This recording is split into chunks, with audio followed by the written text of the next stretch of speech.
In the land of Tamriel, there always seems to be some catastrophe or apocalyptic crisis happening, be it the Warp in the West, Dagoth Urn the Blight, the Oblivion Crisis, and the Dragon Crisis. Lucky for us, when these Avenger-level threats arise, the Elder Scrolls foretell of a prophecy involving a hero that will rise and save the world from destruction. But what happens when the prophecy ends? When the story ends and there are no more villains left to slay and quests to complete?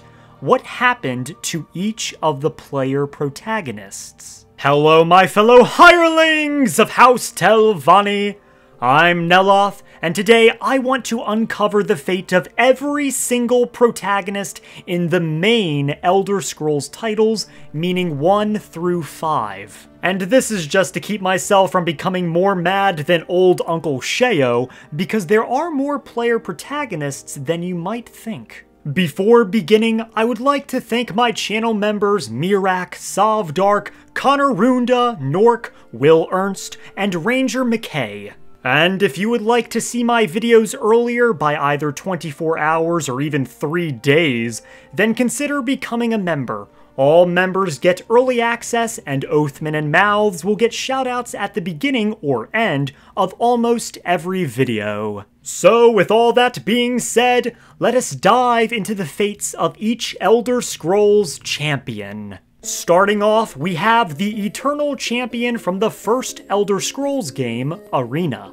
The Eternal Champion is the hero who ended the Imperial Simulacrum, which was an era of decline in the Empire, resulting in a series of provincial wars. This decline was due to the fact that the Emperor Uriel Septim VII and supposedly his general Talon Warhaft were secretly imprisoned in Oblivion, and Uriel Septim's battle mage, Jaeger Tharn, assumed his identity through illusion magic. Jaeger Tharn imprisoned the Eternal Champion, and with the help of Jaeger Tharn's dead apprentice, Rhea Silmaine, the champion was able to escape. And over the course of 10 long, tedious, Boethia-damned years, the Eternal Champion was able to gather the 8 pieces of the Staff of Chaos, which was the artifact Jaeger Tharn used to imprison the Emperor, which the Eternal Champion used to defeat Tharn and rescue the Emperor. Now, if you remember, I also said that Tharn supposedly kidnapped the Emperor's general, Talon Warhaft, as well. This is because he does, but also doesn't, depending on what backstory you believe about the Eternal Champion.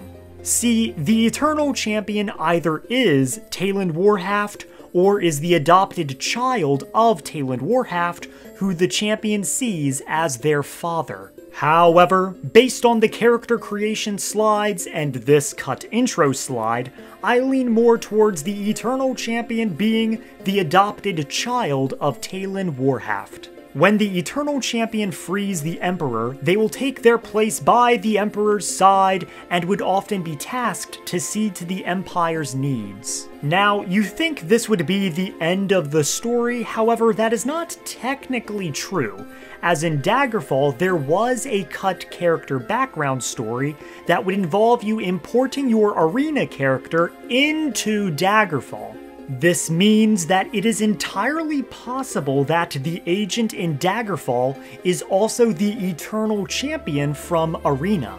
The imported background story basically summarizes Arena, but also mentions that the Emperor called upon the Eternal Champion to investigate the ultimate goals of Tharn's master plan. And while the Eternal Champion found little information, they were still greatly rewarded.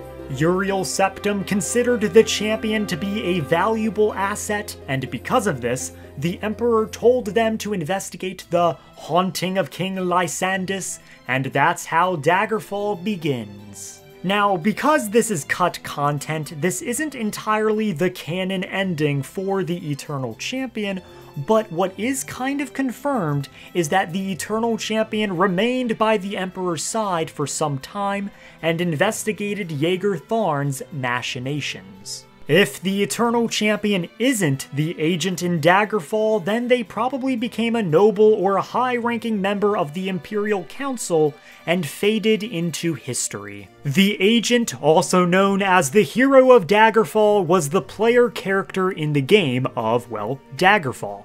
Ignoring what I mentioned of the agent possibly being the Eternal Champion depending on your choices of the background, the agent was an operative of the Blades and was sent by Uriel Septim to exercise the spirit of King Lysandus, and also to find and destroy a letter sent by the Emperor to the then Queen of Daggerfall, Minisera, which mentions that anyone who possessed the Totem of Tiber Septim had the power to control the Numidium, a massive brass god. This letter would lead to a massive power struggle, leading to the agent having 6 different choices on who they could give the power of the Numidium to. Either yourself, a Korath Queen of Sentinel, Gortwog King of Orsinium and the Orcs, Gothrid King of Daggerfall, Manamarco the King of Worms, the Underking who was once Zurin Arctis, Battle Mage of Tiber Septim, or Brisciena, an agent of Uriel Septim who gives him control of the Numidium. However, when the Numidium activates, an event known as the Warp in the West happens, which was basically a massive dragon break.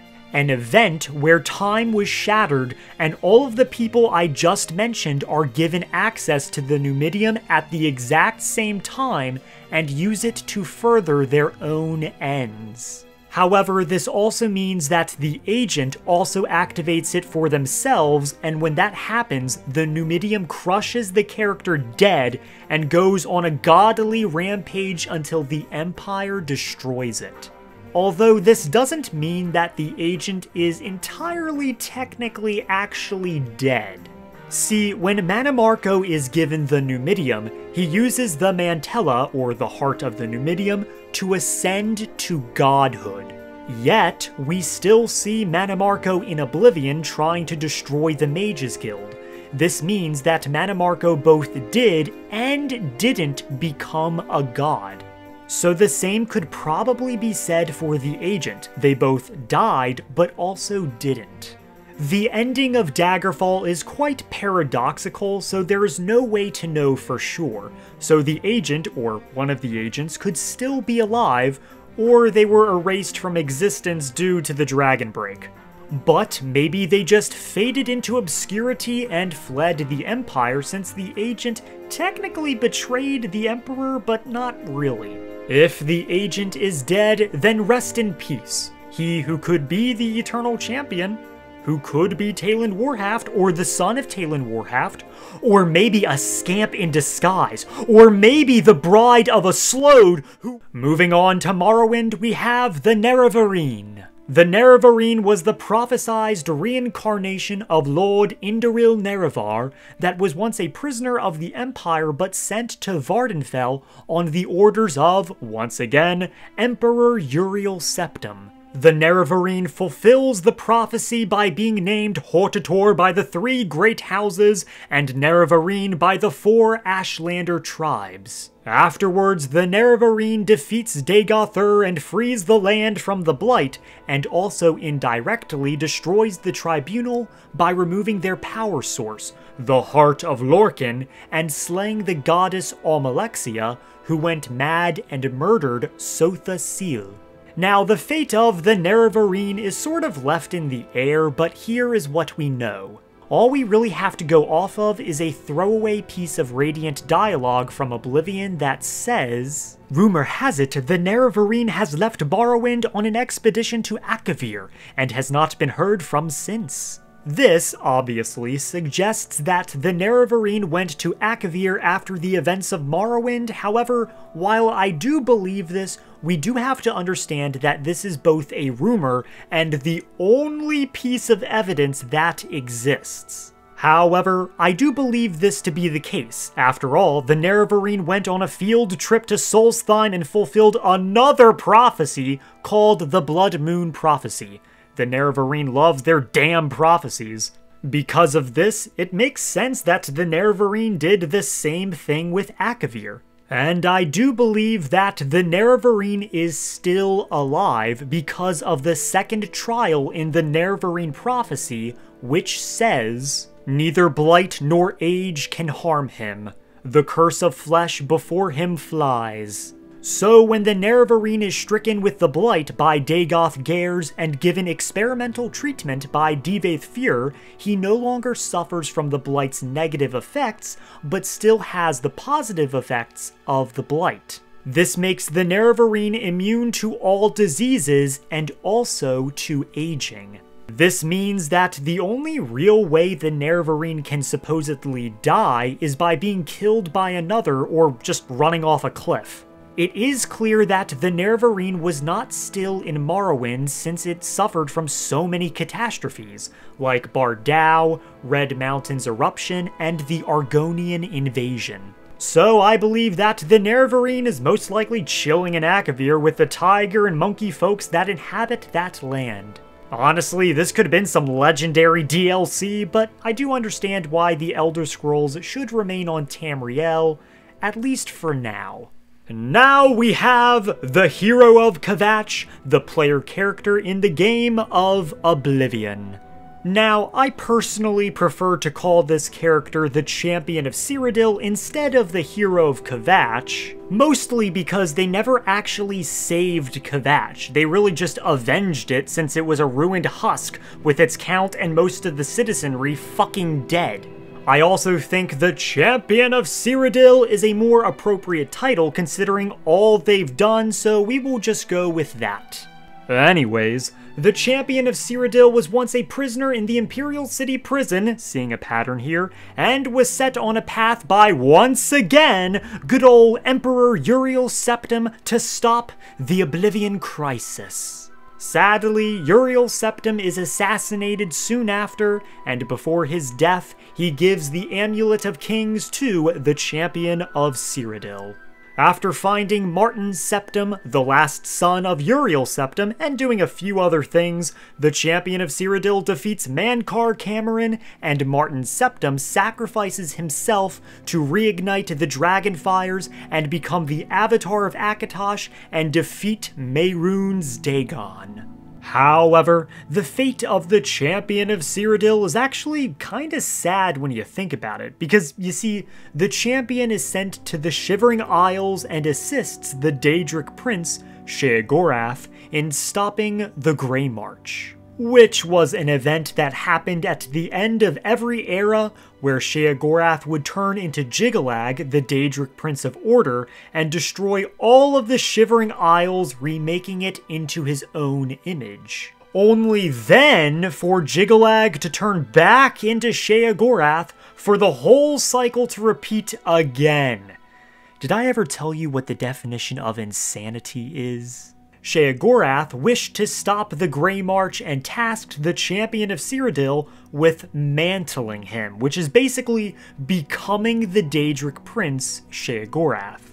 Once the Champion of Cyrodiil defeated Jiggalag under the title of the Mad God, they would assume the role of that god.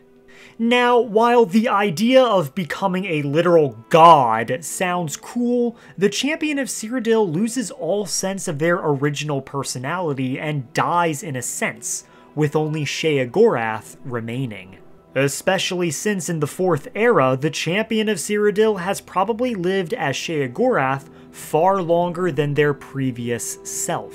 And so the Sheogorath we meet in Skyrim is the Champion of Cyrodiil with the unlimited power of a god, but mad as 7 hatters. And the dialogue from Sheogorath in Skyrim hints that he was once the Champion of Cyrodiil, given how he mentions being present for the Oblivion Crisis, Martin Septim, the Grey Fox, the severed head of Mathu Belamont's mother, and how the title of Mad God gets passed down from himself to himself every few thousand years. Last but definitely not least is the Last Dragonborn from Skyrim. The last Dragonborn was caught crossing the border from Cyrodiil into Skyrim, supposedly via Darkwater Crossing, but if we look at the map, Darkwater Crossing really isn't that close to the Cyrodiilic border. Anyways, the last Dragonborn is about to be executed in Helgen because this bitch doesn't give a fuck about reading, but the Dragonborn narrowly escapes his shaving when a big black dragon named Alduin emerges and destroys the town of Helgen. After assisting the great Jarl Balgruf and discovering that the character is indeed Dragonborn, they will embark on a quest to become the ultimate Dragonborn Dragon Slayer and defeat Alduin, who is going to consume the entire world or rule it as a tyrant like he did during the days of the Dragon Cult. The last Dragonborn also faces against Lord Harkon, a vampire lord, and makes like the Nerevarine and journeys to Solstheim, where he discovers and defeats the first Dragonborn, Miraak. Now, unlike the previous games that give us hints as to what happened to the previous protagonists, we won't really be getting the Elder Scrolls 6 until I get married and have my 4th child, so all we can really do is speculate. However, I believe that the fate of the last Dragonborn is tied to a specific individual. You see, in both Skyrim's main quest and the Dragonborn DLC, there is a recurring character who has taken a vested interest in this particular Dragon Slayer. And that individual is Herma-Mora, Daedric Prince of Knowledge, who seems to be obsessed on an unhealthy level with making the Dragonborn his servant, emissary, and champion, similar to how Miraak was. So, similar to how the Champion of Cyrodiil was consumed by the title of Mad God, I believe that the last Dragonborn will be consumed by Apocrypha and Herma-Mora and trapped there same as Miraak. The concepts of power and domination come up quite a lot, especially in the Dragonborn DLC. So the Dragonborn might likely be lured by knowledge and power. Now, if you've been paying attention in this video, which half of you have clicked off of by now, you will notice that each of the protagonists has been taken off the board in some way, ceasing to be around when the next calamity strikes. So the idea that the Dragonborn is still around and perhaps taking the fight to the Thalmor is great if that's what you want to do roleplay-wise, but it simply doesn't work when putting all of the puzzle pieces together. Another fate that is far less sad and depressing is that the last Dragonborn settles down and raises their kids alongside their spouse. The Hearthfire DLC allows the character to get married and adopt up to 2 kids, so perhaps they decided to be a good parent and spouse and live out the rest of their days in a big mansion they built by hand. But when looking at the other characters, especially the Champion of Cyrodiil, none of these characters really get a cliche, and they lived happily ever after, and usually suffer in some way, or disappear from the world in some form or another. Herma-Mora mentions that he has broken all of his would-be servants that defied him, and this dialogue might allude to Herma-Mora finally breaking the last Dragonborn and having them serve as his emissary once and for all.